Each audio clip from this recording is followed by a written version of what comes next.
Queridos amigos, é com grande satisfação que eu, Rodrigo Capobianco, aqui no Legale Educacional, dou início a mais um curso de pós-graduação em penal e processo penal aqui do Legale Educacional. Mais um curso online que nós estamos proporcionando para vocês, não é? Com objetivos aí de melhorar todo o entendimento acerca de penal, processo penal, a legislação penal especial, a prática, não é? Temos aí várias funções desse curso. O curso ele visa se aprofundar na matéria, mas também dá o pulo do gato da prática da advocacia criminal, do exercício da atividade policial, né?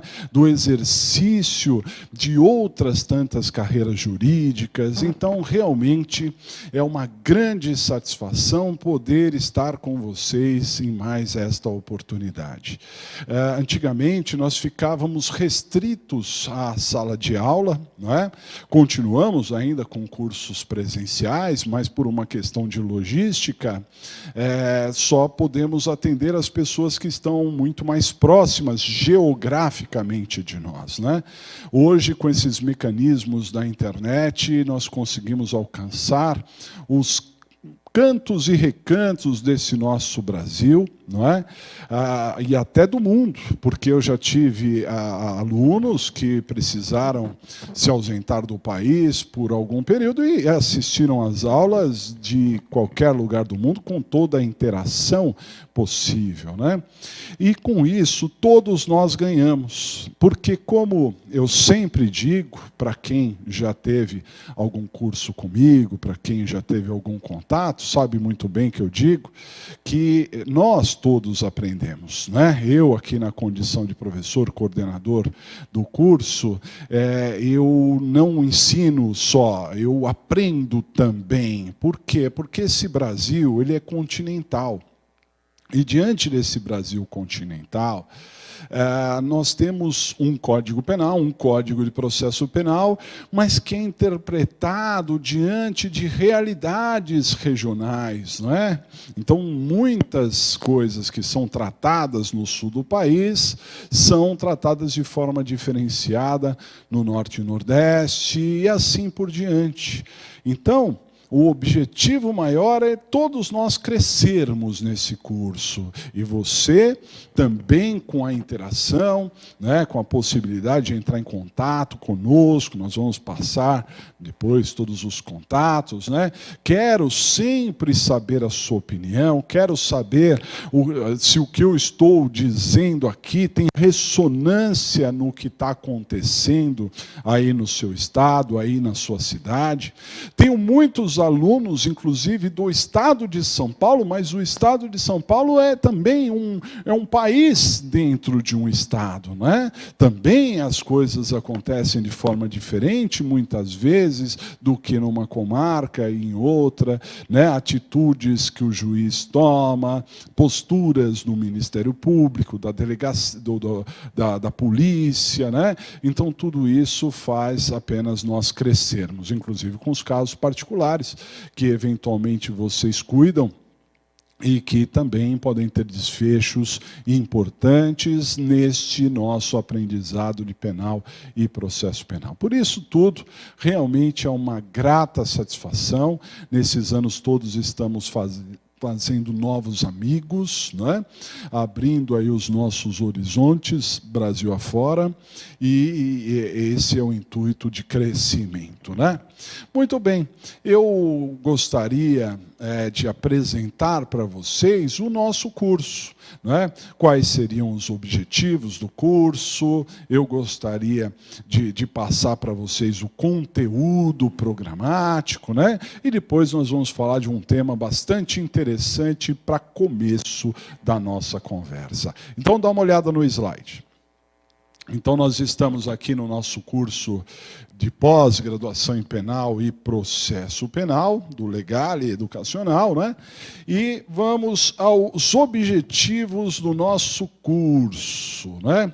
O primeiro e grande objetivo que nós temos é qualificar, sempre buscar uma qualificação. Em que sentido esta qualificação? Não é? Para o desenvolvimento de pesquisa na área de direito penal e de direito processual penal, e também para melhor habilitar para as atividades jurídicas. Então, o conteúdo que nós temos a passar para vocês, o nosso curso, ele abrangerá, basicamente, 3 perfis, 3 tipos de pessoas acabam fazendo este nosso curso. Aqueles que são concurseiros, pretendem seguir determinadas carreiras jurídicas e estão estudando, né? Estão estudando, estão se qualificando, muitas vezes precisam, inclusive, do título, né, que este curso proporciona, o título de pós-graduação lato sensu, que faz, claro, diferença nos concursos públicos. Então, para essas pessoas que estão se preparando para concursos, estudando, pode ficar tranquilo que aqui nós vamos tentar aprofundar as matérias de acordo com o que cai nos mais diversos concursos Brasil afora, né? Nós temos realmente um olhar voltado para os concursos. Já eu, particularmente, participo de cursos não só de graduação, mas preparação para a OAB e preparação para concursos públicos há 20 anos, né? Então, sempre as maiores bancas do Brasil, aquelas que trazem os concursos mais relevantes, nós estamos plugados, nós estamos atentos ao que tem caído, à forma com que tem caído, né? Tanto nas fases preambulares de múltipla escolha, quanto nas outras fases mais agudas, as fases de escrita e oral de alguns concursos públicos. Então, sempre que possível, não é? Nós vamos passar aqui pela matéria e vamos atender a esses detalhes, e vocês que estão se preparando para os concursos vão ter essa qualificação para tal, ok? Mas há outro tipo de pessoas que não querem concursos, querem a prática mesmo da advocacia, a prática da atividade policial, né? Temos muitos policiais aqui no curso, advogados, né? E então, diante desse quadro, nós também, sem nos desprendermos do aprofundamento de algumas matérias, também vamos dar esse insight prático, né? Essa é uma das maiores, quiçá a maior característica que nós temos nos cursos aqui do Legale, né? O Legale sempre tem um viés prático. Então, aquele que faz não só a nossa pós, mas todas as outras pós de trabalho previdenciário, civil, direito da saúde, imobiliário, tantas pós tributárias, tantas pós que nós temos aqui, as pessoas que fazem a pós, elas acabam ganhando dinheiro. Por quê? Porque elas vão tendo os seus clientes e vão, inclusive, tirando dúvidas sobre a atuação, e isso vai tendo um reflexo no dia a dia, e claro que esse reflexo vai se traduzir num sucesso da sua carreira, né? Como advogado e, claro, melhorando também a atividade policial, seja da Polícia Civil, seja da Polícia Militar. É um outro estágio que nós vamos alcançar aqui também. Então, para quem está querendo a prática, o detalhe, o pulo do gato, como se conduzir em determinadas situações, pode ficar tranquilo que também é um dos nossos grandes objetivos, né? Alcançar essas pessoas também. E o terceiro grupo de pessoas que fazem uma pós são aqueles que querem estudar o direito penal e o processo penal para a docência ou para a escrita, escrita. Sim, então tem muitas pessoas que sonham em ser professores, né? Já muitos já atuam, dão palestras, né? Mas queriam se aprofundar um pouquinho mais nessa área, gostam dessa área, têm material, queriam desenvolver a escrita, e é claro que todo o procedimento aqui do nosso curso vai atendê-los, sem dúvida nenhuma, né? Vale destacar que, além das matérias penal, processo penal e legislação penal, que nós vamos falar daqui a pouco, e prática, nós temos também um módulo de didática e metodologia da pesquisa e a didática de ensino superior, né? E aqueles que estão dispensados não precisam assistir essas aulas e nem fazer prova relativa a essa aula, mas eu indico que mesmo que você já tenha aí a aprovação em didática, metodologia, que você faça o curso também, ele já está disponível para você, e isso vai só te engrandecer, você vai realmente pegar o jeito, né?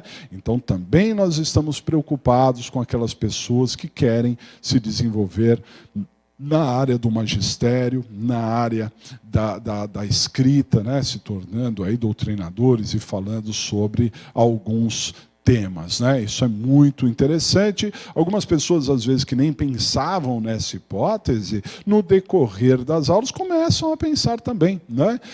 Vocês, para adquirir o título, né, de pós-graduado aí de uma maneira ampla em direito penal e processo penal, você precisa desenvolver um artigo científico, né? Um trabalho que você deve desenvolver. E embora algumas pessoas tenham uma certa resistência, uma certa dificuldade para colocar os seus pensamentos ali de maneira ordenada no papel, não estão acostumados, enfim, a escrever, quando forçados, né, pela situação a desenvolver esse artigo, gostam. Então, são vários alunos que gostaram da história e começaram a publicar artigos, não é? Chamados aí para revistas indexadas, né? E na sequência até, por que não, participando de capítulos, primeiramente de capítulos de livros, e depois até desenvolvendo livros. Temos históricos nesse sentido também, né? Então a nossa pós também, de repente, pode despertar esse lado que muitas vezes está adormecido em você, né? A propósito, muitas pessoas que a gente tem contato e fazem a pós, elas dizem assim: professor, na verdade o que eu quero é só a prática, eu não preciso do título, eu nem vou fazer o artigo científico. Isso é um erro. Isso é um erro por quê? Porque hoje você pensa dessa forma, e lá na frente, né? O futuro realmente a gente não sabe as portas que podem se abrir para nós, né? E se a porta se abrir, nós temos que estar gabaritados para avançar porta adentro. Então, já que estamos aqui, vamos começar, vamos terminar, vamos desenvolver o artigo e, de repente, através aí, às vezes, para alguns, né? Um sacrifício um pouquinho maior, mas é um sacrifício que pode valer muito a pena, pode despertar em vocês algumas habilidades que você nem nunca sonhou que poderiam ter, né? Bom, esses são os objetivos do nosso curso e a gente vai tentar alcançá-los.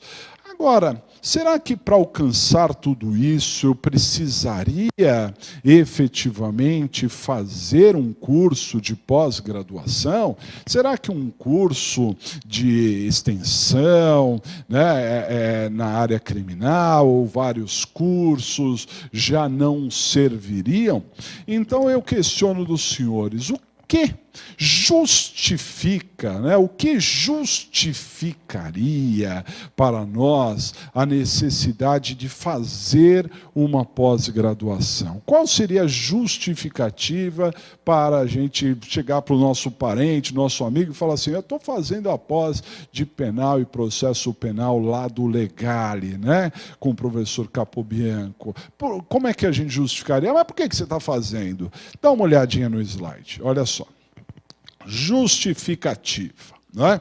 Então vamos justificar o porquê das coisas. Uma pós é necessária, né? Primeiro, para o bom entendimento entre as relações jurídicas, bom entendimento das relações jurídicas, sociais, envolvendo a sociedade e o Estado. Sociedade e Estado. Então, pensem o seguinte, né? E a gente vai falar bastante sobre isso, né? O direito penal, o processo penal, ele é acessível a todas as pessoas. Todos nós, de alguma forma, confrontamos no dia a dia o direito penal e o processo penal. Vejam o que a mídia nos traz, né? A quantidade de assuntos que são direcionados para a área criminal, em todas as áreas, não só da violência, mas também dos crimes de colarinho branco, dos crimes de corrupção e outras tantas vertentes criminais. Tudo isso está no nosso dia a dia. O direito penal ele faz parte, é um ramo do direito público, né? Então, né, nós temos a figura do Ministério Público como sendo titular da ação penal, segundo a Constituição, é o Estado, é a presença do Estado acusando. Nós temos o Estado para apurar as infrações penais, porque também a Constituição Federal, artigo 144, diz que cabe aos delegados de polícia de carreira a investigação criminal, de uma maneira geral, né? Também um representante do Estado. E quem julga, quem pune? O ius puniendi, o único que pode punir, o único que tem o direito de punir é o Estado, representado aqui pelo juiz. Então perceba que nós, enquanto cidadãos, nós estamos nos relacionando frequentemente na área criminal com a figura do Estado. Seja o Estado que investiga, seja o Estado que acusa, seja o Estado que julga. E nós precisamos entender este relacionamento. Nós precisamos entender o nosso papel enquanto cidadãos, enquanto profissionais do direito, como advogados, como juízes, como promotores, como delegados, como policiais de uma maneira geral, né? Como funcionários da justiça. Tenho muitos alunos aqui, funcionários da justiça, escreventes, como eu tenho muito orgulho de ter sido, né? Também escrevente, e uma profissão das mais importantes para todo o mecanismo, né? Então, toda essa relação da sociedade e do Estado, nós, de alguma forma, vamos ver na pós, e que, muitas vezes, num curso aleatório, isso não é possível de se olhar e pensar desta forma, né? Que mais? Dá uma olhadinha. Uma outra situação é o crescente debate, também justifica aqui a nossa atividade, né? O crescente debate sobre as matérias penais e processuais penais, não é? Então é aquilo que eu já tinha adiantado, não é? Você vai no almoço de domingo na casa dos seus pais, dos seus avós, né? E aí, qual é o assunto? Nardoni. Aí você vai para o trabalho, qual é o assunto? Ah, é advogada. Nardoni já é um fato passado, né? Mas só para dar um detalhe aqui para vocês. Mas agora, por exemplo, o que se fala é da advogada que foi morta, né, jogada do prédio ou não, não sei, e deu entrevista. Então, o que se percebe é que nós, né, profissionais do direito, somos muito chamados a opinar. Somos muito chamados a nos manifestar, né? Nos ambientes profissionais ou particulares, a todo momento nós estamos sendo consultados. E é assim imperioso que você, enquanto um advogado, e principalmente, aqui eu me refiro ao advogado, mas poderia ser de qualquer outra área jurídica, né? Mas enquanto alguém que se relaciona diretamente com a área jurídico-penal, tenha opinião sobre os crescentes debates que envolvem as questões penais e processuais penais, né? Ah, o presidente Lula foi preso. Você concorda ou você não concorda? Não, o nosso objetivo aqui no curso não é discutir política, né? Até porque eu tenho muitos alunos espalhados Brasil afora que entendem de um jeito e outros que entendem de outra forma. E a gente jamais vai ficar discutindo política, religião ou futebol aqui, ok? Mas o que eu quero dizer é que você, enquanto advogado, precisa entender o que está se passando, precisa entender a posição do STF, concordando ou não, precisa entender os mecanismos utilizados pela defesa, né, para criar uma opinião e não simplesmente seguir o fluxo, seguir o que as pessoas falam, ou seguir fake news aí que hoje em dia é tão crescente, né? Precisamos ter opinião. Nós estamos na área jurídica, nós não somos um leigo, nós precisamos nos aprofundar, nós precisamos pensar sobre esses assuntos, né? E isso é fundamental. Esse, aliás, na minha opinião, é o grande mérito de uma pós-graduação. Uma pós-graduação, é claro que eu vou falar aqui, vocês já vão ver ali o conteúdo, né, do curso, eu vou apresentar para vocês, mas além do conteúdo do curso, que nós vamos mapear o Código Penal, vamos mapear o Código de Processo, vamos ver as principais legislações, vamos ver peças aqui na prática, teses a serem desenvolvidas aqui na prática, a gente vai ver muita coisa legal aqui, mas a par dessa imersão na legislação, na jurisprudência, na doutrina, uma pós-graduação que não abre o seu pensamento, que não chama a atenção para você sobre alguns aspectos que em outra oportunidade você nem tinha visto aquela ótica, não serve para nada.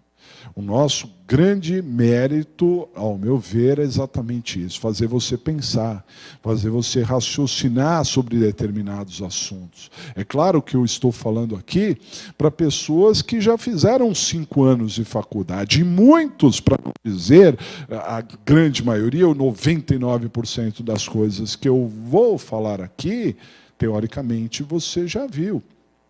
Depende do professor, depende do curso que você fez, mas deveria ter visto, porque faz parte do currículo, né? Mas, além de rever esses assuntos, nós vamos rever esses assuntos com um enfoque bastante importante de você criar a sua opinião. E isso é fundamental na minha ótica, né? Esse é o grande mérito de você, talvez a maior justificativa para você fazer uma pós-graduação. Vamos ver aqui outro item, dá uma olhada. Na justificativa também temos esse outro detalhe aqui, bastante relevante, né? As especificidades do estudo devem ser entendidas pelos aplicadores do direito, as especificidades. Senhores, advogado tem em qualquer esquina. Advogado tem em qualquer família. Certamente, na sua família, deve ter alguém que está fazendo direito, ou já fez, ou é advogado. Né? Só que advogado gabaritado não se encontra em qualquer esquina. Né? Saber fazer uma petição, qualquer um sabe. Né? Até porque, se você colocar lá no Google, tá certo? O grande Deus Google, né? Você coloca lá modelo disso, vai aparecer, tá certo? Modelo daquilo, vai aparecer, tá certo? Então fazer uma petição, a partir do momento que você tem algum equipamento que acesse a internet, você consegue ter modelos a qualquer momento. Ponto. Mas primeiro, será que aquele conteúdo que você vai ter vai suprir a sua necessidade? Será que aquela pessoa que inseriu aquilo, ela tem realmente o gabarito, a responsabilidade? Será que não é importante você saber criar? Não é?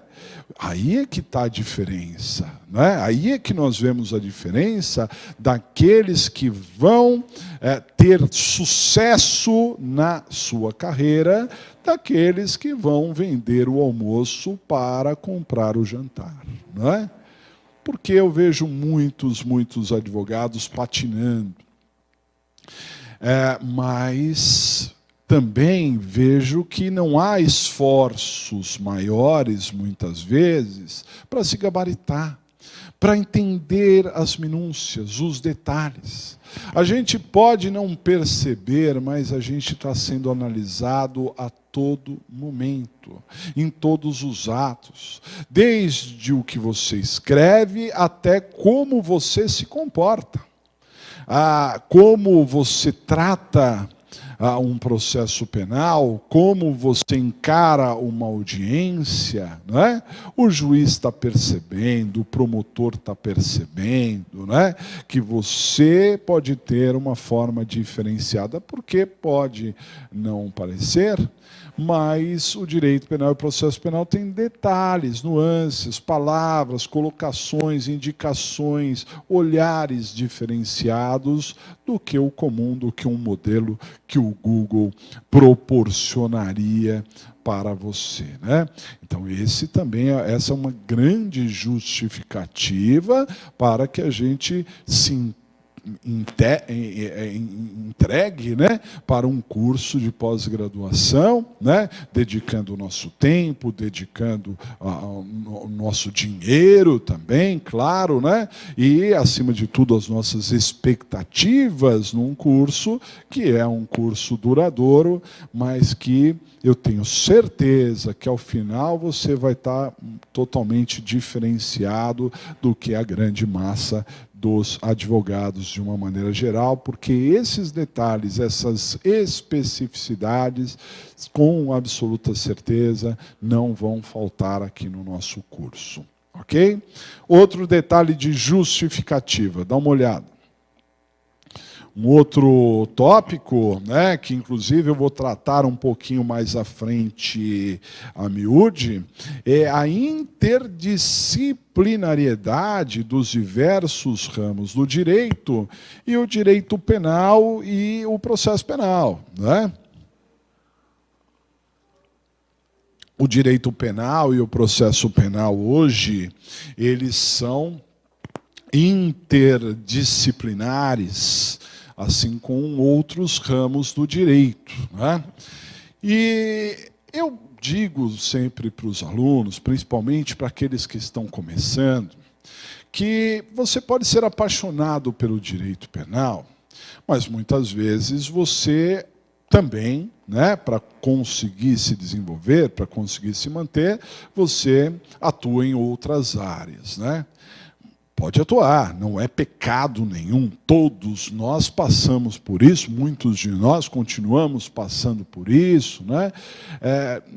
Não é pecado, mas é importante você entender daquela matéria que você gosta, né? Do penal e do processo penal. Por quê? Porque em algum momento a outra área do direito que você atua vai esbarrar no direito penal, não é? Então eu tenho histórias imensas para contar, né? Mas eu vou ficar apenas neste primeiro momento em uma pessoal, uma minha, né? Eu, quando comecei a advogar, eu acabei por me empregar numa empresa, não é? Para trabalhar no departamento jurídico de uma empresa, e que foi uma experiência fundamental para entender muitas coisas, pegar um volume de coisas que normalmente um advogado iniciante não tem, né? Então, lá no departamento jurídico, a gente tinha muita atividade, fazíamos muitas coisas, e, é claro, a grande maioria na área civil, contratos, principalmente, algumas ações e tudo mais, né? Mas eu sempre tive a minha paixão pela área do direito penal, do processo penal, fiz, logo que me formei, uma pós-graduação em criminologia, né? Então sempre era atuante, tinha os meus casos, nunca abandonei os meus casos particulares, lá fazendo paralelamente a empresa que eu trabalhava, fazia os crimes, e a empresa sempre tinha alguma coisinha criminal, não que a empresa fosse ali um lugar de se praticar crimes, né? Uma arara que dá golpes. Não é isso. Mas era um caminhão apreendido por algum motivo, tinha que ir na delegacia resolver, né? Era um depoimento, alguma coisa que se iniciava ali. Então a gente sempre se punha à frente. Não, eu posso acompanhar, e acompanhava, tal. Muito bem. Eu fiquei um tempo nessa empresa, até que surgiu uma oportunidade para ingressar numa outra empresa, também do mesmo setor, também do mesmo ramo, e também para trabalhar no jurídico civil, atenção, da empresa. Jurídico civil. A empresa não vai ter um departamento jurídico penal lá dentro, né? Ela vai ter um departamento jurídico que se trabalha ou na área trabalhista ou na área civil. Internamente é assim que funciona. E eu me candidatei àquela vaga, né? E não só eu, como várias pessoas também se candidataram. Era uma vaga só e eu ganhei essa vaga. Por quê? Porque eu entendia de direito penal. Ok? E isso foi perguntado, e isso eu não deixei fora do currículo, né? Eu conhecia a área penal, eu conseguia transitar pela área penal, e para a empresa que estava contratando uma pessoa na área civil, aquela experiência que eu tinha, além do civil criminal, fez com que eu saísse na frente dos demais. Porque o diretor jurídico daquela empresa sabia que costumeiramente, também não era uma empresa de golpes, mas sempre tinha um detalhe ou outro a ser acompanhado na esfera criminal, né? Numa delegacia, né? E outras tantas situações correlatas. Então isso, com esse pequeno exemplo, eu teria milhares para vocês, mas com esse pequeno exemplo pessoal, posso garantir para você que fazer uma pós em penal, ainda que você não atue, mas goste, tem que gostar, né? Mas não atue demais, profundamente, exclusivamente na área penal, se você agregar os conhecimentos que você já tem de outra área do direito e somar, agregar a esses conhecimentos o conhecimento penal e processo penal, não tem para ninguém. Você vai se destacar. Posso afiançar para você que você certamente vai se destacar, né? E, por fim, dá também uma justificativa aqui, que na verdade engloba tudo isso que eu falei. Temos este item, dá uma olhada. O aprimoramento, não é? Profissional. É uma justificativa para fazer uma pós, o aprimoramento. Aliando a prática, aliando a teoria na prática. Esse aprimoramento, sem dúvida nenhuma, é fundamental, porque você vai ser um advogado diferenciado. A sua petição vai ser diferenciada. O seu argumento vai ser diferenciado. Aqui nós não vamos descobrir a pólvora, nós não vamos inventar a roda. Aliás, eu vou falar isso várias vezes durante o curso, já esperem por isso, lembrá-los dessa frase, mas com absoluta certeza, um detalhezinho aqui, outro detalhezinho ali, vai enriquecer, vai fazer você se tornar diferenciado, Vai fazer com que você seja visto de uma maneira diferenciada, Isso já justifica você estar aqui depositando o seu tempo, o seu dinheiro e as suas expectativas. Nós não vamos, de nenhuma forma, frustrar essa sua expectativa. Pode ter certeza disso, Nós damos muito valor para vocês, Nós sabemos do quanto as pessoas estão se sacrificando muitas vezes para poder fazer um curso nesses tempos tão difíceis que o Brasil passa, Então você não vai perder o seu tempo, não vai perder o seu dinheiro, não vai perder as suas expectativas. Isso justifica a gente estar por aqui, ok? Muito bem. Vamos falar um pouco sobre o programa. Isso que está aqui na sua tela, vamos falar um pouco sobre o programa. Veja, antes de eu passar aqui qual é o programa, o que nós vamos ver de uma maneira abrangente, gostaria de lembrar os senhores que nós vamos ter no total do nosso curso 80 aulas. 80 aulas. Dessas 80 aulas, uma boa parte, cerca de umas 30 e poucas, não existe o número certo, porque afinal de contas depende do nosso desenvolvimento, as coisas vão acontecendo,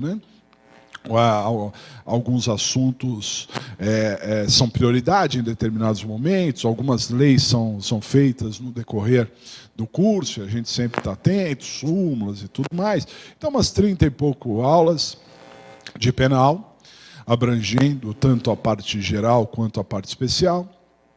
Depois, outras 30 e pouquinhas aulas de processo penal, também no sentido.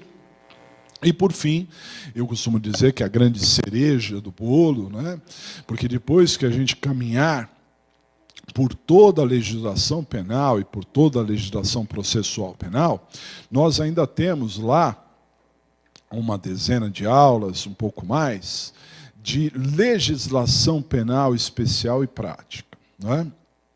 E isso vai ser a cereja do bolo, porque nós vamos focar ali o que aprendemos do direito penal e do processo, analisando as diversas legislações e vendo a prática. A formulação de peças, o desenvolvimento de teses, tudo isso vai ser, assim, bastante proveitoso para a gente finalizar lá nosso tema. E, além disso, paralelamente a isso, a essas 80 aulas, vocês terão a oportunidade de ter também a metodologia da pesquisa e a didática de ensino superior, que são matérias autônomas e que são dadas por outro professor, que não eu. E, repito aqui, mesmo que você eventualmente esteja dispensado dessas matérias, valeria a pena assistir. Então tem bastante tempo para isso e você vai conseguir desenvolver. Em regra, as nossas aulas serão às terças e às quintas-feiras. Às terças e às quintas-feiras, com a duração de aproximadamente 2 horas cada aula, né? Nós dividimos em 2 blocos, mais ou menos uns 50 e poucos minutos um bloco, e depois um intervalo, e na sequência o outro bloco também de mais ou menos esse tempo. Não chega a ser 2 horas, mas é praticamente isso que nós vamos desenvolver aqui. Legal? Então vamos dar uma olhada no programa? Olha só. Então o programa, ele é composto, né? Ele é modular, e ele trata de direito penal, ele trata de processo penal. Também vamos falar de legislação especial, né? Legislação penal especial. Prática profissional e também didática do ensino superior e metodologia da pesquisa. Acabei não colocando aqui a metodologia, né? Mas ela também está inserida dentro deste contexto. Muito bem. E nós temos no programa de direito penal, que está, claro, evidente, sujeito a alterações, né? Porque depende da dinâmica do nosso curso. Nós vamos ver todos os primeiros artigos do Código, falando de princípios e teorias, né? Os princípios orientadores do poder punitivo estatal, a aplicação da pena, né? A questão da lei penal no tempo e no espaço, né? Onde o crime foi praticado, quando o crime foi praticado. Vamos falar dessas questões da extraterritorialidade, até mesmo o Estatuto do Estrangeiro, lei penal em relação a determinadas pessoas, algumas pessoas são tratadas de formas diferenciadas, falaremos de imunidades diplomáticas, parlamentares, que são absolutas e relativas. Nós vamos depois entrar no eixo central do nosso direito penal, que é a teoria do crime, né? Também chamada de teoria do delito. E na teoria do crime, vamos analisar os pontos centrais, como a conduta de ação ou omissão. Vamos ver o nexo causal e as teorias que envolvem o nexo causal e o resultado, né? Crime é conduta e resultado com nexo causal. Vamos falar sobre isso. Vamos analisar as diversas classificações de crime, como doloso, culposo e tantas outras, né? Vamos analisar um dos elementos do crime, que é a ilicitude, também chamada de antijuridicidade, e, inclusive, fazer uma diferenciação técnica com a antinormatividade, né? A antijuridicidade nas suas diversas concepções e espécies, vamos falar do desvalor da ação, desvalor do resultado, e as causas que possam excluir a ilicitude, inclusive o excesso dela, né? Culpabilidade, que é um dos temas que eu acho mais relevante, se não o mais relevante, a análise da culpabilidade, os antecedentes, as modernas teorias da culpabilidade e os elementos da culpabilidade, passando pela imputabilidade, inimputabilidade penal, a potencial consciência da ilicitude, com todos os aspectos que envolvem a potencial consciência da ilicitude, como erro de tipo, erro de proibição e tantas outras coisas, né? A exigibilidade de conduta diversa, principalmente voltada à coação moral irresistível, a questão da obediência hierárquica, e depois vamos tratar também das teorias acerca da pena, né? A teoria geral da pena. Para isso, vamos analisar as 3 espécies de penas, penas privativas de liberdade, restritivas de direito, pena de multa, com as suas características, né? Vamos falar da aplicação, fixação da pena, individualização da pena.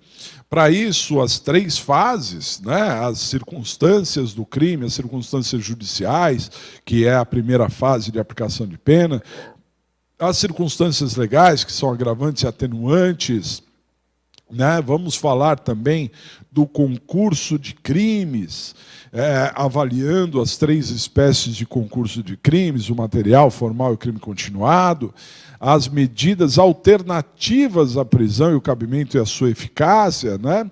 a suspensão condicional da pena, o sursi, vamos falar sobre ele, hoje revitalizado, né, por conta da Lei Maria da Penha, o sursi bastante revitalizado.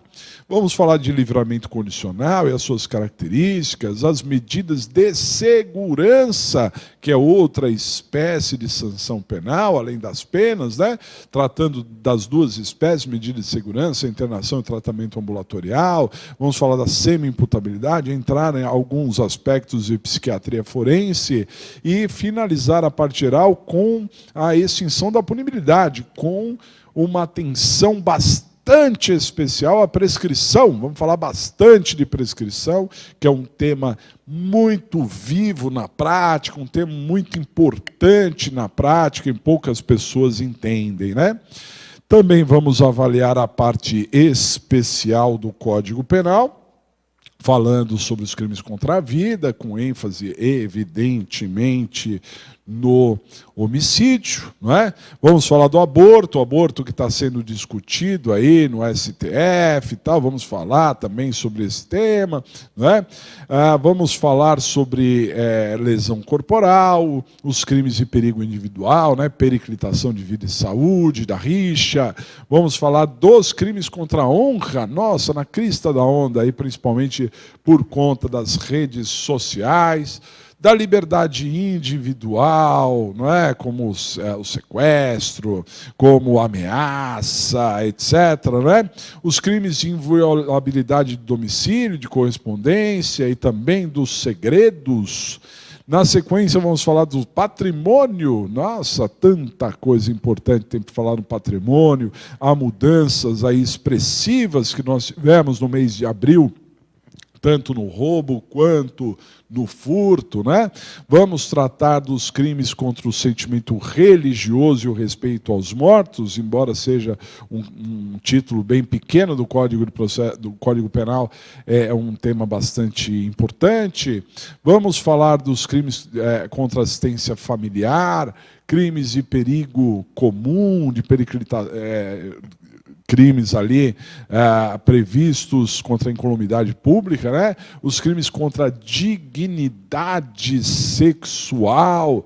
Vamos falar dos crimes contra a saúde pública também, dentro dos crimes de perigo, né? Os crimes lá contra a incolumidade pública, crimes contra a paz pública e a administração pública de uma maneira geral, tanto crimes praticados por funcionário público, por particular, e também crimes de uma maneira contra a administração pública. Então, vocês puderam perceber só por essa passada, nada para decorar, apenas e tão somente para você ter uma noção do alcance. Nós vamos alcançar, sim, tudo isso que a gente está passando para vocês, ok?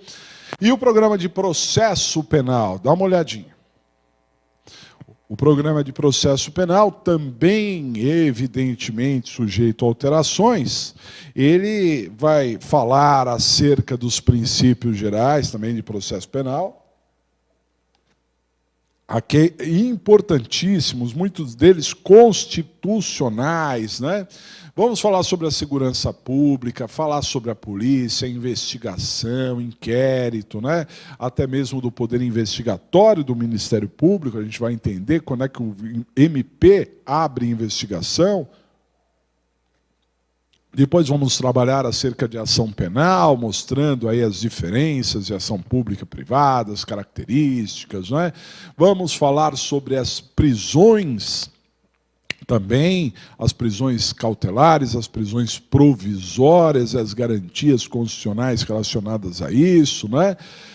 Vamos falar de relaxamento, liberdade, fiança, né? As medidas cautelares que foram criadas para possibilitar a liberdade do réu. Vamos falar da ação civil, jurisdição e competência, tratando aí dos princípios que envolvem a competência competência da Justiça Federal, a competência dos tribunais superiores, dos tribunais de justiça, tribunais regionais federais. Vamos falar da prova no processo penal, é um capítulo muito importante, né? A classificação, os meios e ônus de prova, os sistemas de apreciação e os princípios das provas ilícitas, das provas em espécie. Vamos focar bastante nas perícias, né? Todos os exames de corpo de delito que podem ser feitos, interrogatório, confissão, insanidade mental, prova testemunhal, interceptação telefônica com lei própria aqui, reconhecimento de pessoas e coisas, né? Não está aqui, mas a prova documental também, providências cautelares, espécies de provas, defesa técnica e autodefesa, questões prejudiciais, exceções, suspeição e impedimento do juiz, né? A questão de incompetência, dispendência, ilegitimidade, coisa julgada, incompatibilidades e impedimentos relativos, as medidas assecuratórias, que é o sequestro, o arresto e a hipoteca legal, vamos tocar nesse assunto. Vamos falar sobre outras medidas, como a busca e apreensão, a restituição de coisas apreendidas, passaremos pelos sujeitos de um processo penal, juiz, MP, acusado, assistente, funcionários, etc. Comunicação dos atos processuais, vamos falar sobre a citação, que é muito, mas muito relevante, né? As intimações e notificações. Passaremos por todos os procedimentos, sejam eles comuns, sejam eles especiais, né? Passando pelo juizado especial, criminal, com as suas previsões. Vamos falar sobre a sentença, a classificação das decisões, né? Mutatio libelli, emendatio, as nulidades no processo penal, né? Todas as variações de nulidade, os recursos, tanto da parte geral dos recursos, como os recursos em espécie, e também falaremos de execução penal. Temos muito o que falar para vocês, ok? Muito bem, e para finalizar essa pequena, a primeira parte da aula, só para mostrar o que nós teremos também pela frente, no que diz respeito ao programa de legislação penal especial. Dá uma olhada.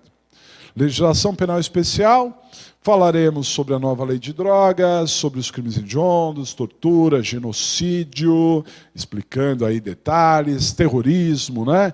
A nova lei de terrorismo, inclusive, e comparando com a Lei de Segurança Nacional, as contravenções penais, o Estatuto da Criança e do Adolescente, falaremos sobre a prisão temporária, provavelmente em processo penal falaremos isso, a violência doméstica e familiar contra a mulher, Lei Maria da Penha, evidentemente, Estatuto de Armamento, crimes contra a ordem tributária, econômica e relações de consumo, o Código de Defesa do Consumidor, né, o Estatuto do Idoso, o Código de Trânsito Brasileiro, os juizados especiais e a lei de execuções, aquilo que a gente não falar na parte de processo penal, a gente fala na parte de legislação. Legal, pessoal? Muito bem. Então, essa primeira parte da aula eu apresentei o curso. Nós vamos fazer um breve intervalo, porque na volta eu vou falar de um assunto introdutório aqui com vocês, da maior relevância. É um breve intervalo, a gente já volta.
Muito bem, senhores, voltamos aqui para a segunda etapa da nossa aula inaugural, né, do nosso curso. E como toda aula inaugural, né, que vocês já tiveram na vida, nós não vamos entrar efetivamente na matéria a ser desenvolvida. Eu quero falar para vocês aqui de um tema à parte, né, um tema diferenciado e que pode aí, de repente, fazer a diferença no seu pensamento, já começar a pensar de uma maneira diferenciada, né? Mesmo que você não seja advogado, e eu sei que estou falando para muitas pessoas que não são efetivamente advogados, embora a grande maioria seja, eu queria falar sobre, até para você ter uma visão, se você não for advogado, você for policial, membro do Ministério Público, juiz, você ter uma visão diferenciada, a partir de agora, da profissão de advogado criminalista, de advogado de defesa. Vamos ver essa matéria, dá uma olhada. Vamos falar da advocacia criminal de uma maneira geral. E a advocacia criminal do século XXI, não é? A advocacia criminal moderna, não é? Com o que se preocupa, quais seriam as grandes dificuldades enfrentadas pela advocacia criminal. São muitos dos senhores estão passando aí por diversas dificuldades na atuação. Não desanimem.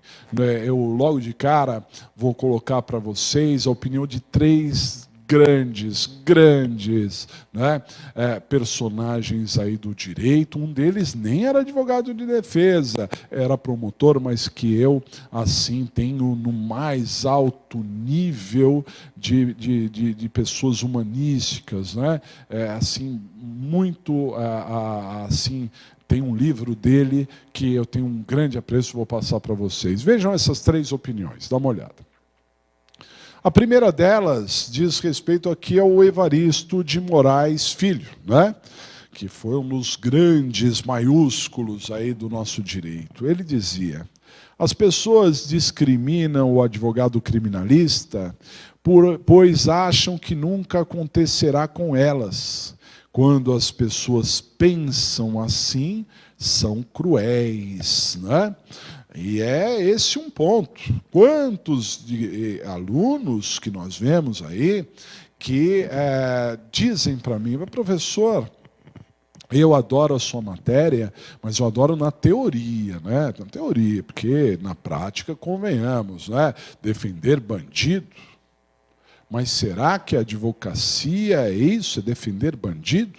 Claro, todos, absolutamente todos, têm direito à defesa, né?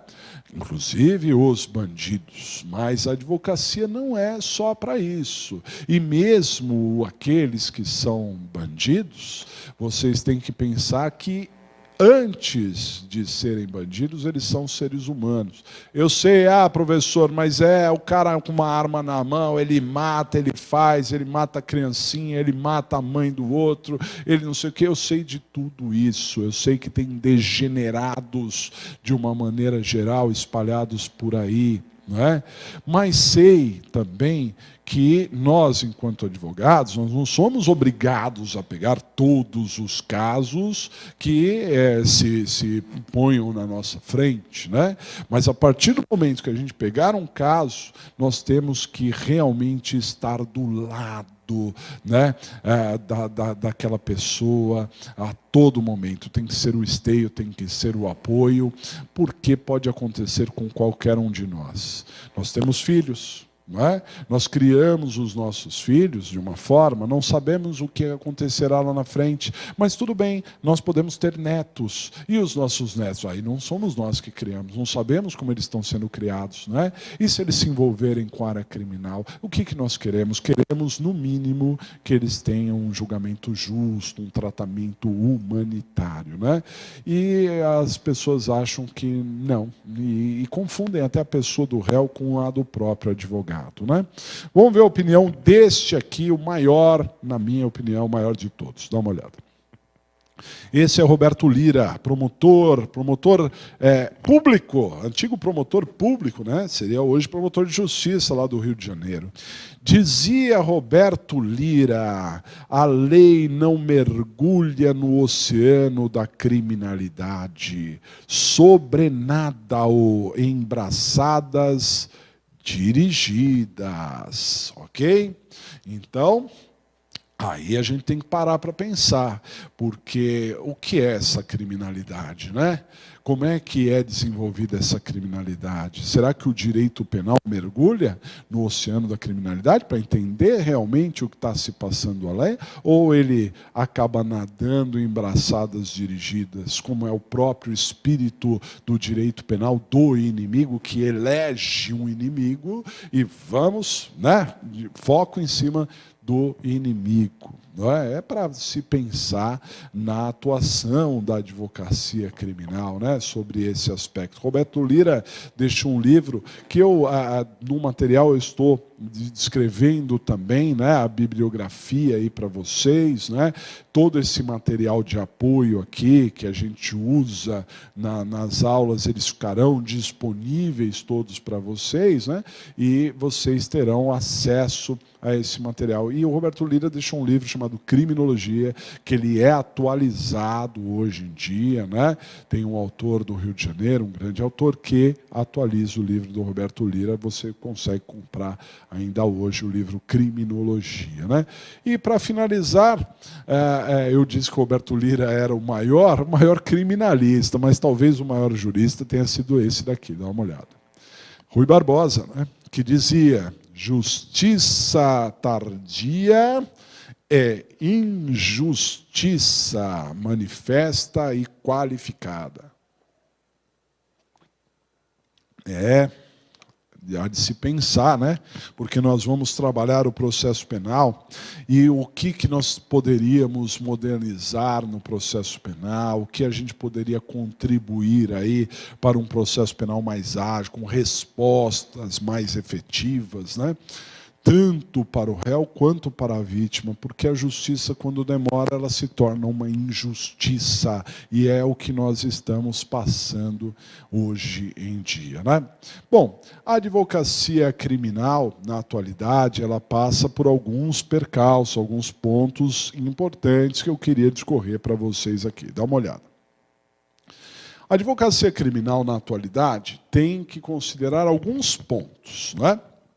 O primeiro ponto, que até a gente falou um pouco na primeira parte da aula, é a interdisciplinariedade do direito penal, né? O direito penal hoje é interdisciplinar, não é mais aquele direito penal de antigamente, né?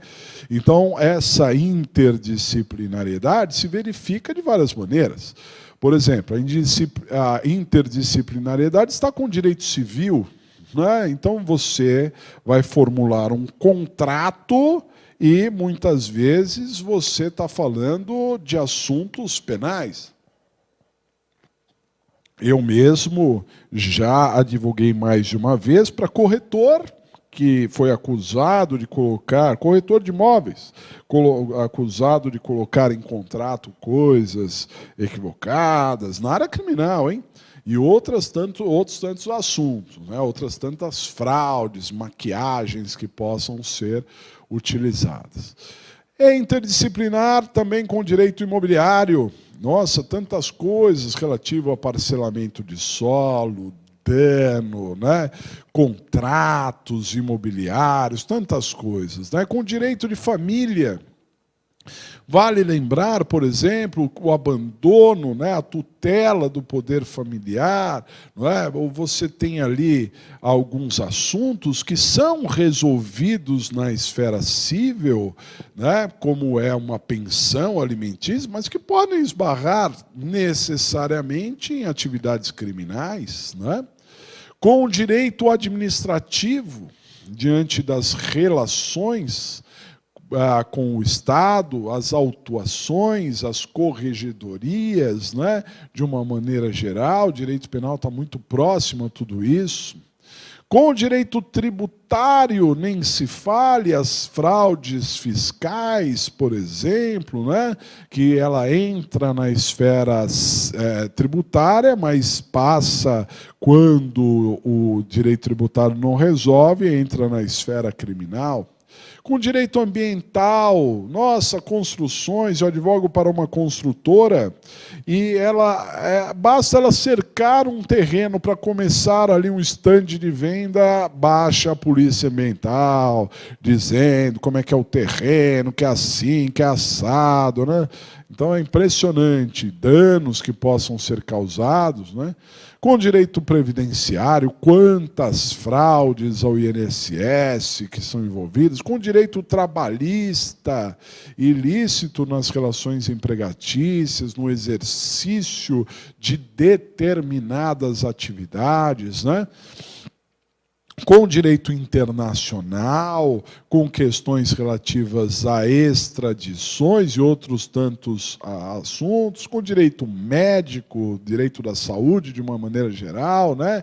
Envolvendo genética, danos e outros tantos casos, e até com direito eleitoral, com fraudes que possam ser cometidas e crimes eleitorais, né, muito próximos ali de questões fraudulentas de eleições. Então, hoje em dia, para que o advogado se sustente como advogado, para que ele tenha uma carreira de sucesso, não há como ter uma carreira de sucesso, uma advocacia criminal do século XXI, se o advogado não se atentar para essa interdisciplinariedade. Daí fica a dica, né? Você está se habilitando em direito e processo penal, mas, paralelamente a isso, você já exerce outras atividades de outros tantos ramos, não é? Então, tente o ponto de equilíbrio, o ponto de encontro de uma matéria com a outra, que você certamente terá sucesso, né? Entenda, por exemplo, entenda de tributos, entenda de direito penal, você vai fazer sucesso na área penal, pode ter certeza, né? Um outro aspecto que nós, advogados, temos no século XXI que enfrentar, inevitavelmente, é esse item aqui. O julgamento da mídia e da sociedade. A todo tempo nós estamos sendo julgados, não é? Há casos emblemáticos aí, por exemplo, com o grande advogado Roberto Podval, que foi advogado dos Nardoni, né? E que, à época do julgamento, foi achincalhado, xingado, agredido, né? Confundindo a pessoa por ser uma questão extremamente midiática, né? Então, o advogado teve que enfrentar ali muitas condições que necessariamente ele não deveria ser obrigado a tal, né?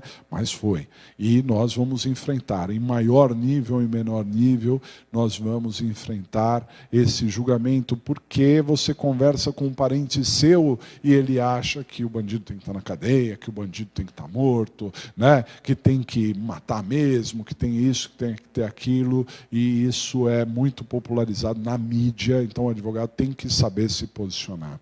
Aliás, um detalhe bastante curioso é que no direito penal, na história do direito penal, né, você tem épocas em que você tem uma atuação muito mais rigorosa, né, do Estado para com a criminalidade, e outras épocas ele tem uma visão mais humanística, é um pêndulo, dá uma olhadinha. Na história do direito penal, encontramos avanços e retrocessos nos anseios da sociedade na punição criminal. Por isso, há sempre uma discussão acerca do direito penal total, o direito penal mínimo, e até aqueles que advogam pela abolição do direito penal. Então, muitas vezes, o direito penal é tratado como total, né? O direito penal militarizado, vamos lá, vamos prender, a rota tem que estar na rua. respeito demais os nossos alunos que são da Polícia Militar, tenho amigos, amicíssimos da Polícia Militar, né? E, claro, dentro de uma democracia, respeito essa opinião também do direito penal total, que vai muito de encontro ao anseio ali da sociedade, né?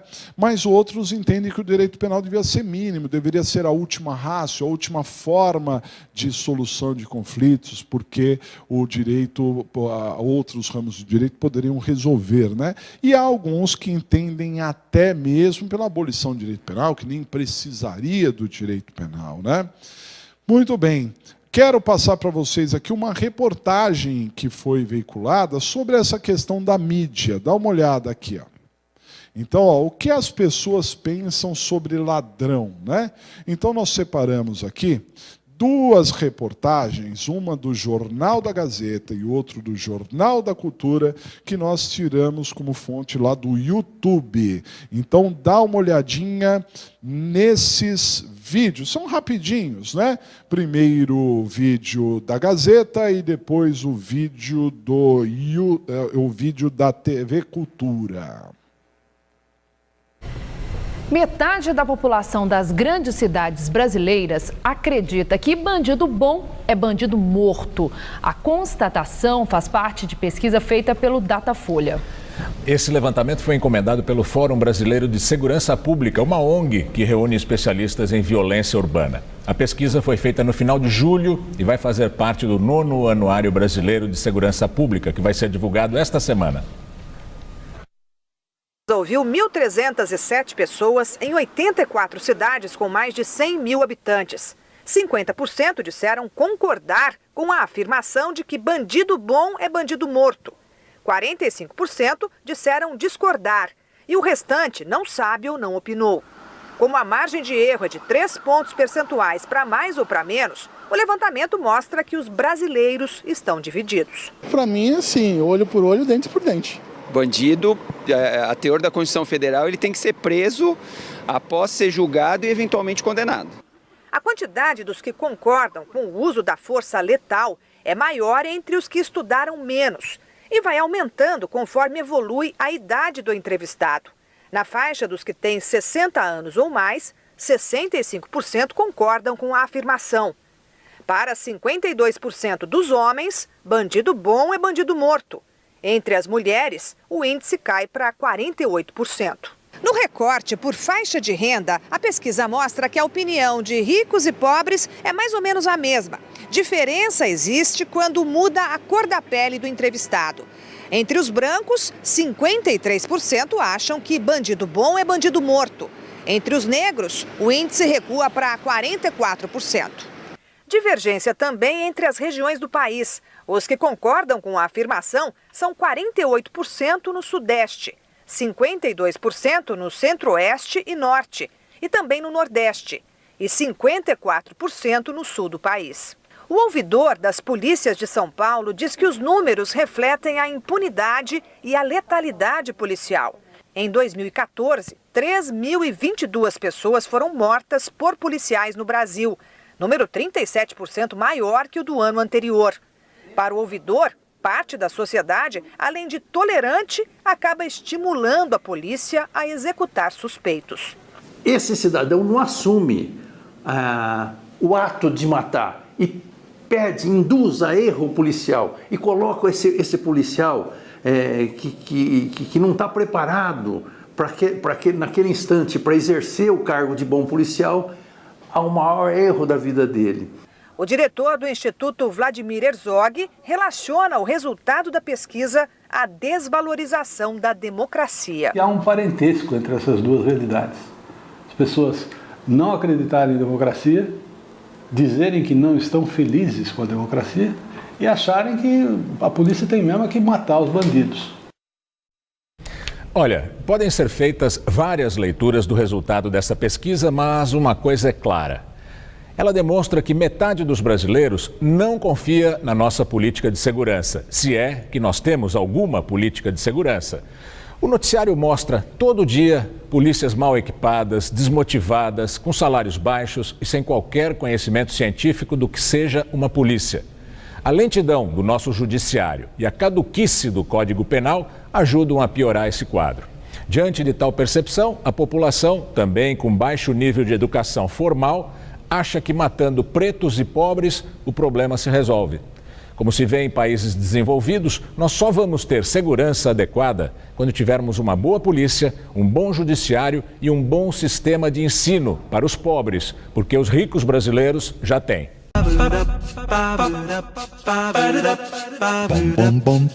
Do ponto de vista da população, porque a população tem dado manifestações do tipo, bandido morto, como é bandido bom, é bandido morto, não sei o quê, que acaba fazendo com que a gente não perceba que o sistema carcerário está falido, que de fato tem gente ali preso que, sei lá, roubou alguma bobagem e foi parar lá preso. É claro que tem uma porcentagem de bandido pesado mesmo.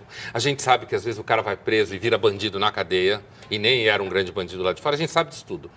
Mas a população brasileira, e não é só a brasileira, ela continuamente tem a sensação de que se o Estado não cuida da população carcerária, o Estado também não cuida dela. Ela passa mal na fila de hospital. Ela tem uma escola que é uma porcaria. Ela é assaltada na rua. Então, nessa hora, esse cotidiano dessas pessoas vem à tona e o que elas têm a impressão é que todos nós só nos preocupamos com os bandidos. E é por isso que eu acho que saem essas manifestações horrorosas. É uma espécie de ressentimento, porque, na verdade, se o Estado brasileiro trata mal os bandidos e a população carcerária, o que é verdade, o Estado brasileiro também trata mal a pessoa que paga imposto, que não rouba ninguém, que não mexe com droga.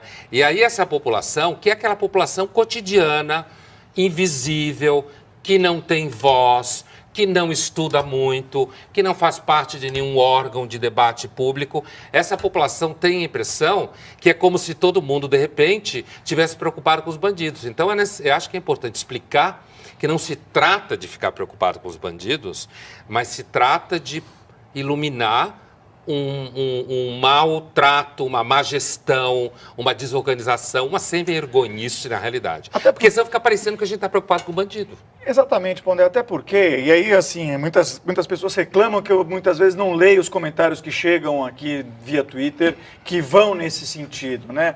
Agora, as pessoas que acham que bandido bom é bandido morto, se elas querem que isso realmente continue a existir, é só manter do jeito que está, porque eles se autogerem lá no presídio e o que acontece são os horrores que nós estamos vendo aí, não é isso, Arline? Pois é. Eu acho que só deixar, não porque eles escapam. Essas pessoas vão dizer, não tá bom porque eles ainda escapam do presídio.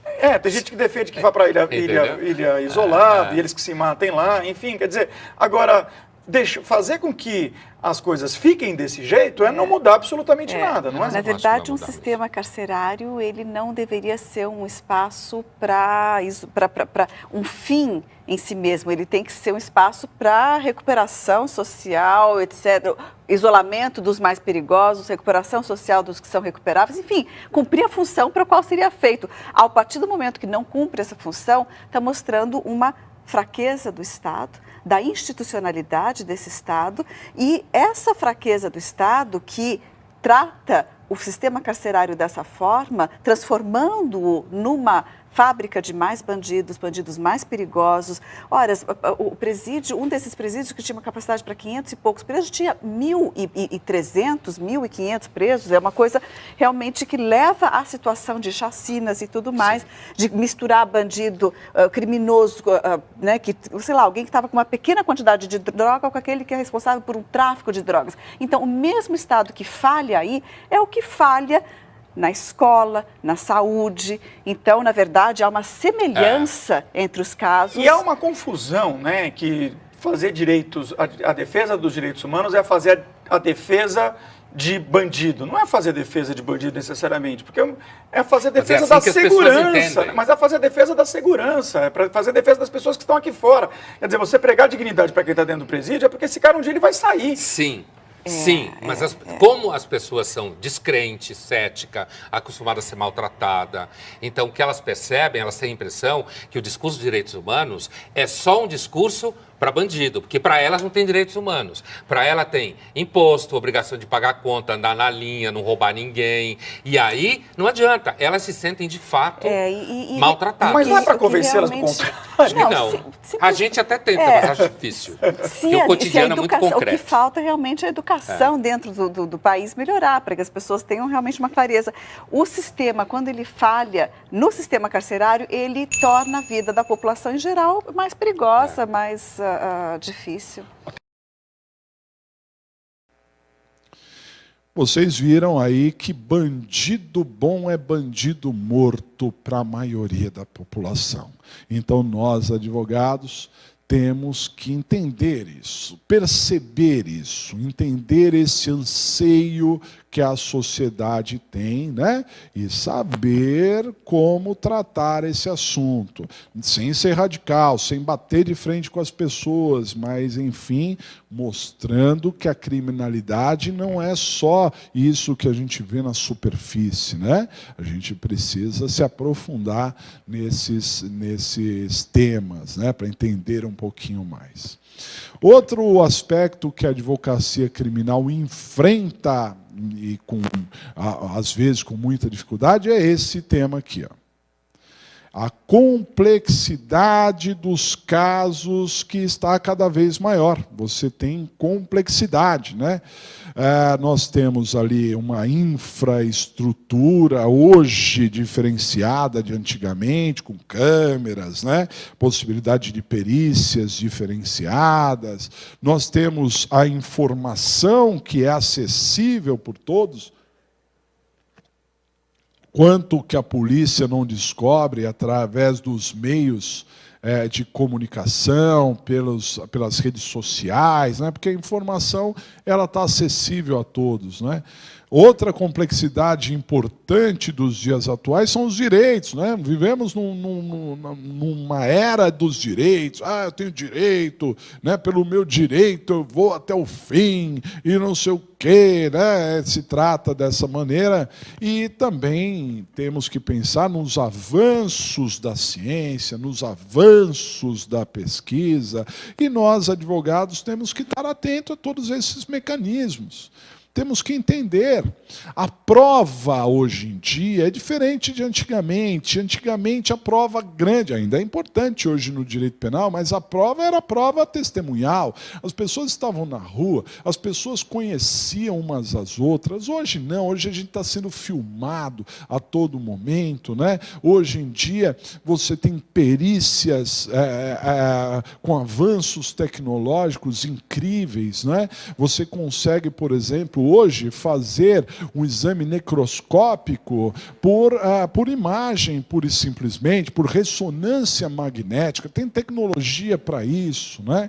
E nós, advogados, temos que saber lidar com isso, saber entender, saber atuar, né? Ficar atento a essas questões da modernidade com absoluta certeza, né? Além disso, o advogado do século XXI, para permanecer vivo, ele precisa se gabaritar. Dá uma olhada. Então, há uma necessidade premente dos advogados de capacitação, não é? E essa capacitação, ela vem em falar ou escrever bem. Para que o advogado se dê bem, ele precisa falar bem ou escrever bem. Não precisa fazer os dois. Se fizer os dois, excelente. Mas tem que ter a condição de falar ou escrever bem, porque senão ele não sobrevive. Conhecer o assunto, os fatos, se integrar a ele, não é? E coisa que muitas vezes o advogado trabalha apenas no gabinete, tem que ir atrás, tem que conhecer o local dos fatos, tem que entender, não é? Era iluminado, não era, só indo ao local para saber.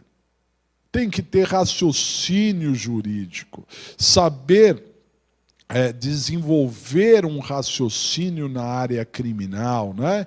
Não simplesmente ter um raciocínio leigo. Para nós não cabe dizer que fulano é inocente, nós precisamos explicar explicar o porquê que o fulano é inocente. E, além disso, precisamos ter uma capacidade imensa de interpretação e exposição.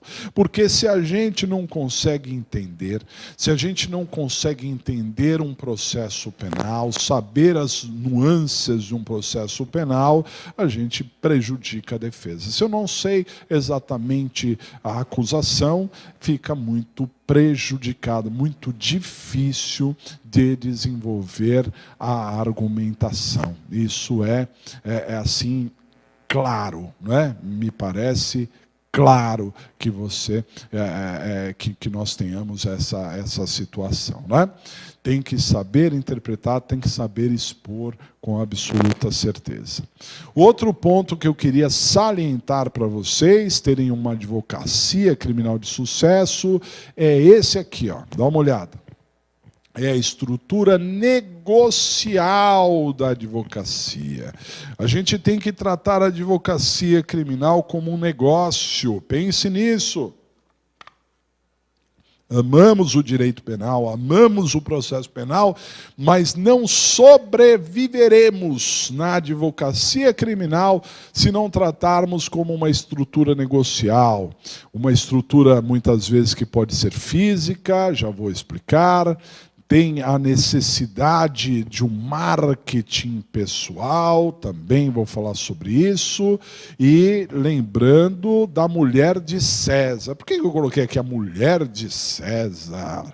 Porque a mulher de César não basta ser honesta, ela precisa parecer ser honesta.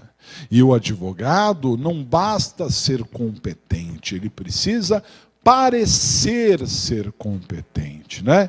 A advocacia, ela trabalha num aspecto negocial. Você tem que ter o mínimo de estrutura do seu negócio, né? Você vai ter que ter ali um escritório que não precisa ser necessariamente uma estrutura física, mas você tem que contar, mesmo num home office, com o mínimo de estrutura de acesso, internet, de conexão digital, de assinatura digital, né, de acompanhamento de processos. Você precisa ter, se você trabalha em regime de home office, toda uma estrutura profissional, né, para não confundir as áreas, não atender ninguém na sua casa, evidentemente, né, mas para isso você pode se servir de salas virtuais ou de outras formas de interação hoje em dia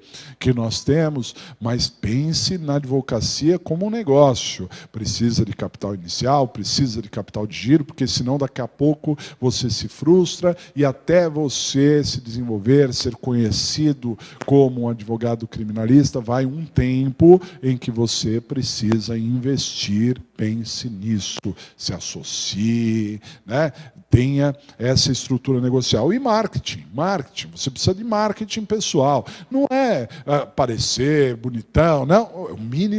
O mínimo que um advogado que tenha ascensão vai aparentar, né? Eu acho fantástico, por exemplo, aquele ex-presidente do Uruguai, o Mojica, né? Estive no Uruguai algumas vezes e realmente as informações são muito boas sobre o Mojica, né? Que era uma pessoa muito simples, morava lá num lugar muito simples, andava de Fusca, tudo isso. Acho maravilhoso, esse seria um ideal de vida, né? Mas ele não serviria para ser advogado, com todo o respeito. Você pode ter o seu Fusca, pode ter o seu carro velho. Olha, respeito você é igual a eu, né? Eu nem carro tenho, para ser mais exato, nem carro eu tenho. Mas, de qualquer maneira, entre encontrar com o meu cliente com o carro todo estrupiado, é melhor encontrar sem carro. Não é?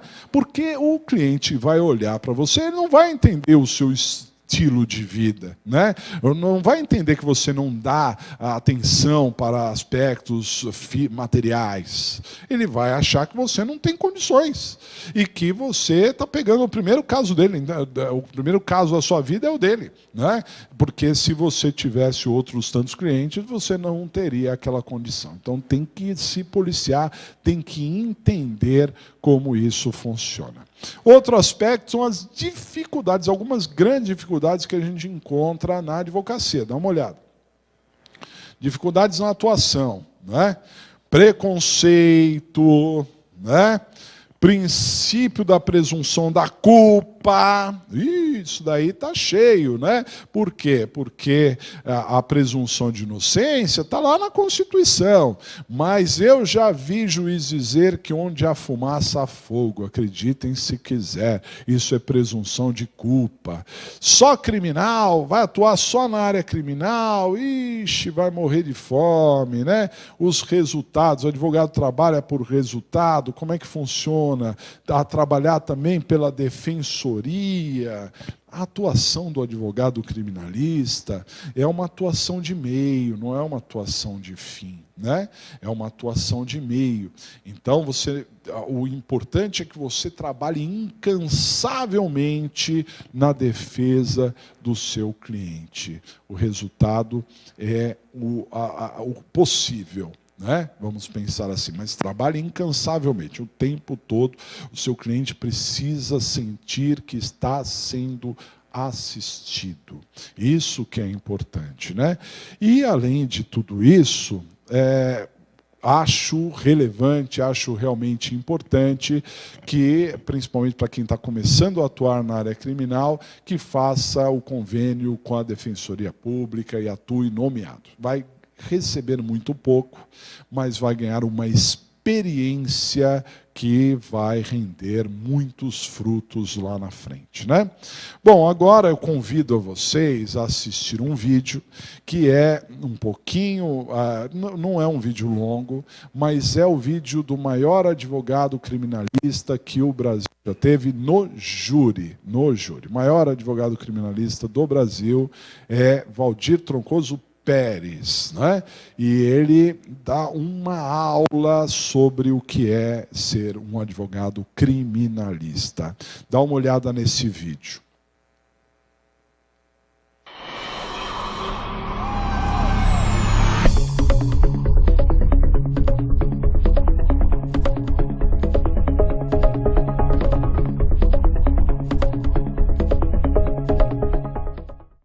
Filho de espanhóis emigrados no início do século, Waldir Troncoso Pérez nasceu em Vargem Grande do Sul, interior de São Paulo, há 58 anos.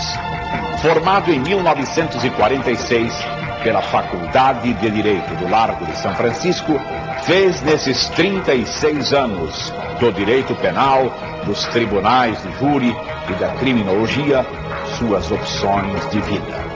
Advogado Waldir Troncoso Pérez, até que ponto pode ser profundo e honesto um jogo da verdade sobre o papel do advogado e a justiça em nosso país? O problema visto do ângulo dos advogados não tem nenhuma restrição. Os advogados podem viver assim na plenitude da sinceridade, dizendo o que vai no seu coração, na sua alma, no seu espírito, e tudo que eu afirmar aqui, certo ou errado, será o reflexo mais profundo das minhas convicções recônditas e o eco do que está no meu espírito e no meu coração implantado como verdades definitivas. Meu velho e querido mestre, de quem eu tenho assim uma saudade imensa, o professor Soares de Mello, quando era presidente do Tribunal do Júri, já dizia que o advogado criminal é um homem que tem que ter a sensibilidade para saber o nível do resultado que ele pode obter. Eu nunca pretendi na minha vida o absurdo. Eu nunca pleiteei uma absolvição inviável. Eu suponho que eu nunca tive contra mim um resultado de 7-0. Porque ter um resultado de 7-0 implica necessariamente na postulação de uma tese inviável. O primeiro júri eu tinha por volta de 20 anos. Eu cursava o 3º ano da Faculdade de Direito. A essa altura, Ser advogado criminal era para mim uma compulsão. Me imantava a advocacia criminal, eu me sentia seduzido por ela, eu nunca tive dúvida vocacional. Então, voltando no tempo, eu te digo, o primeiro homem que eu defendi na minha vida foi um trabalhador rural, foi um empregado da fazenda de meu pai, foi um homem que levantava às 5 horas da manhã, naquele tempo em que o empregado rural era escravo, e que dormia depois do sol ter posto, que pelo acaso ocasional das coisas, como diz o poeta português, matou um homem, que foi a júri em Casabranca, que o júri absolveu, e que depois o tribunal condenou a 15 anos, porque naquele tempo nós vivíamos no regime da Carta Constitucional de 37, no regime da ditadura, quando o júri não era soberano.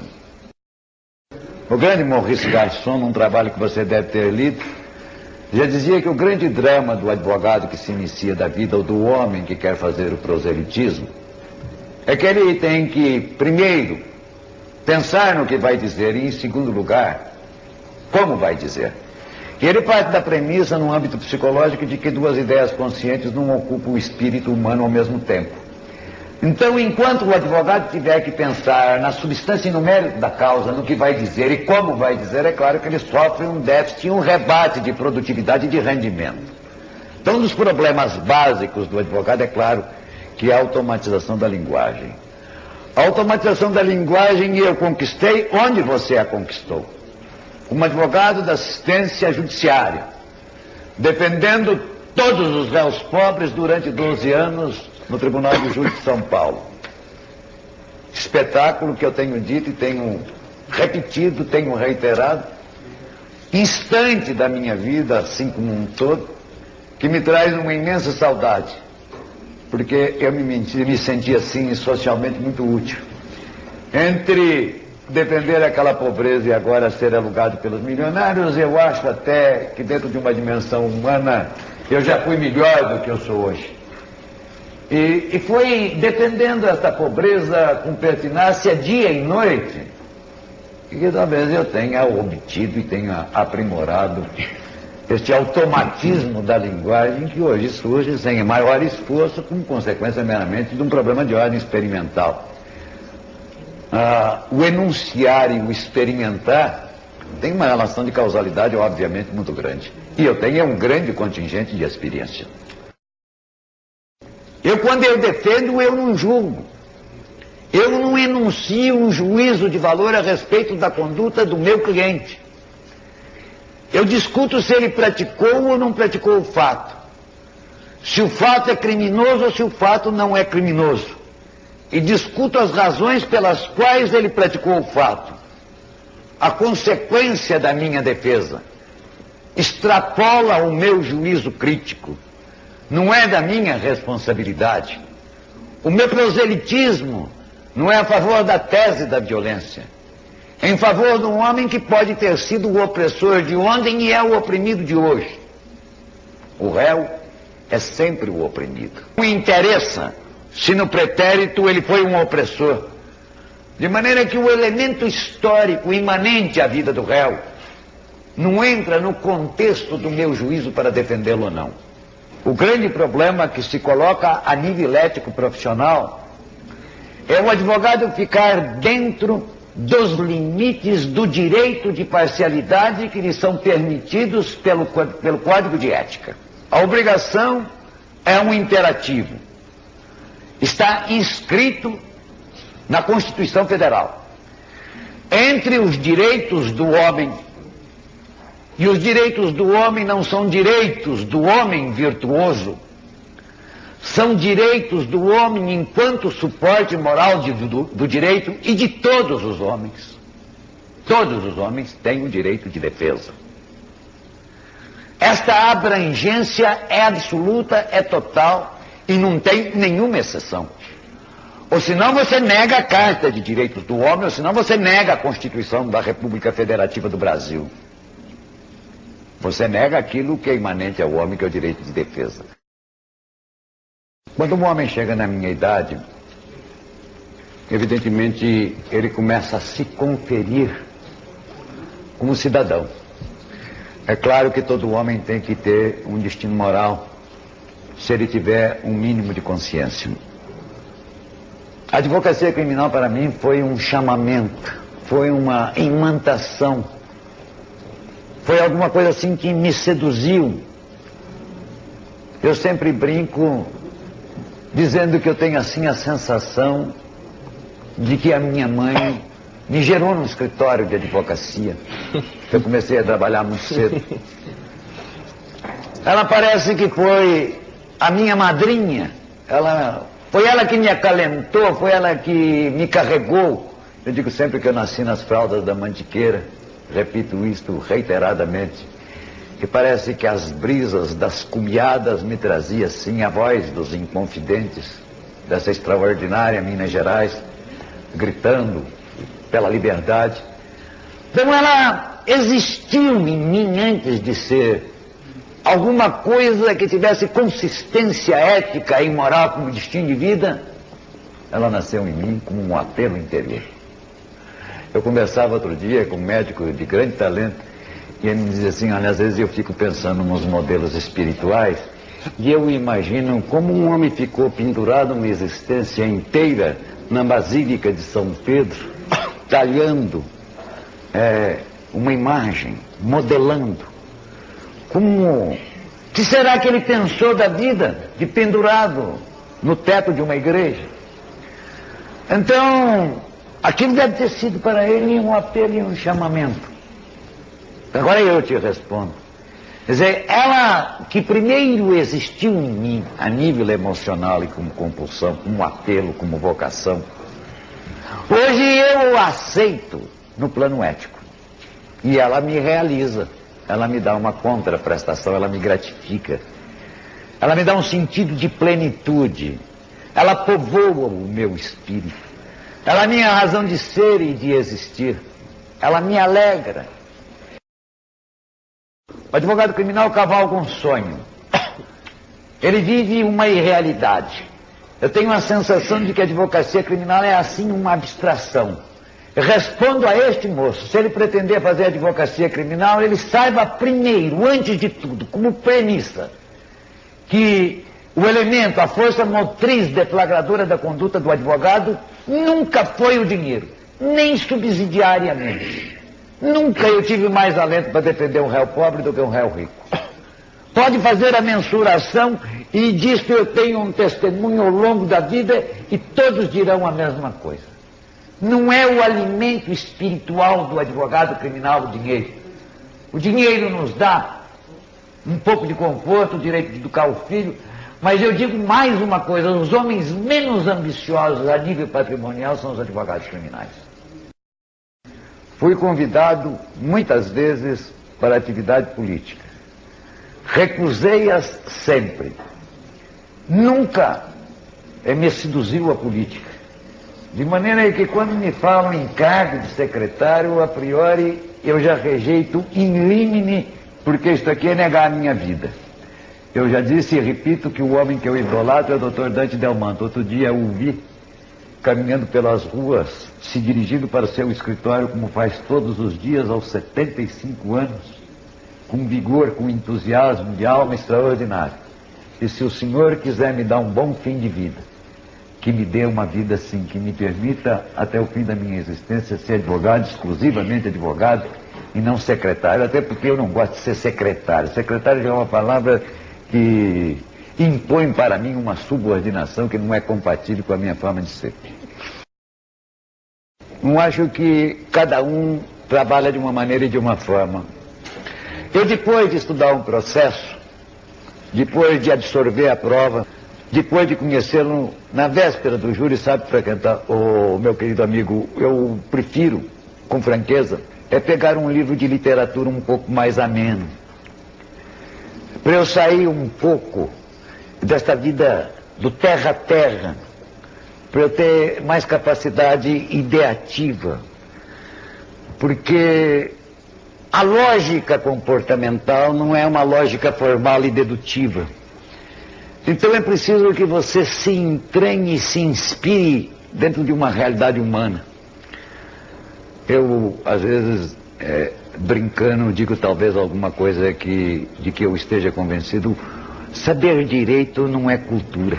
Direito é um instrumento de trabalho.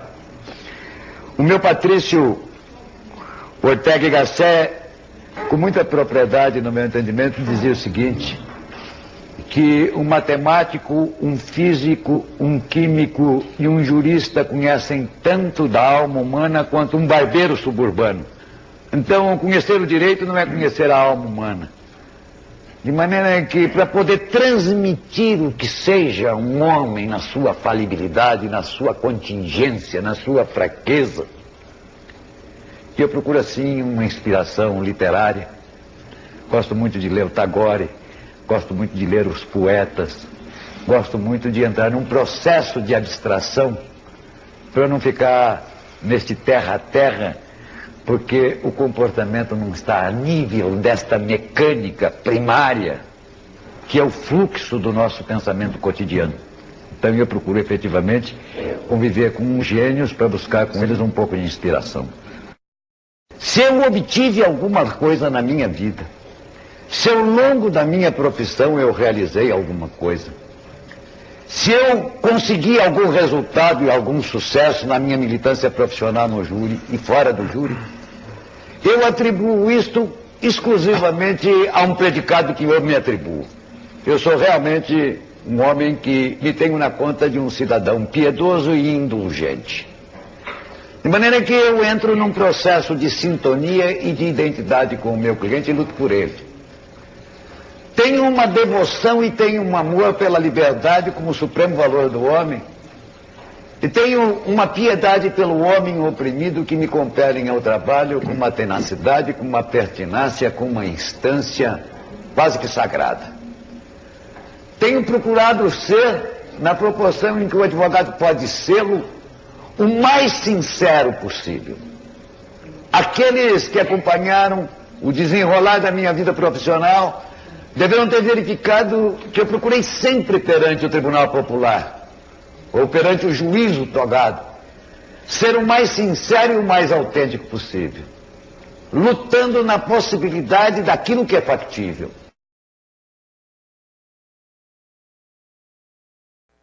Muito bem. Então, maravilhoso Valdir Troncoso Pérez, né? Senhores, nós estamos chegando ao fim da nossa aula, mas eu queria lembrar os senhores o seguinte, nós teremos muitas surpresas no nosso curso, hein? Teremos algumas aulas interativas, umas lives que nós vamos fazer, vou informando os senhores no decorrer dos cursos, calma aí, e peço para os senhores, para quem quiser, é claro, desde já, mandar um recadinho aqui para este número aqui, ó, que é o número do WhatsApp que nós vamos formar do grupo da pós, né? Do grupo da pós. É o WhatsApp do Aulas Planejadas, que é a minha plataforma de ensino, né? Que tem ali o número 11 97604 1111. Então você manda, se quiser participar do grupo, fala assim, eu sou aluno, sou de não sei da onde, meu nome é não sei quem, né? E eu quero participar do grupo de WhatsApp da pós de penal. E aí nós vamos formar um grupo para estarmos o tempo todo conectados. Legal? Muito bem. Então, uma grande satisfação ter vocês no curso, né? E vocês vão gostar. Até mais, até a próxima aula.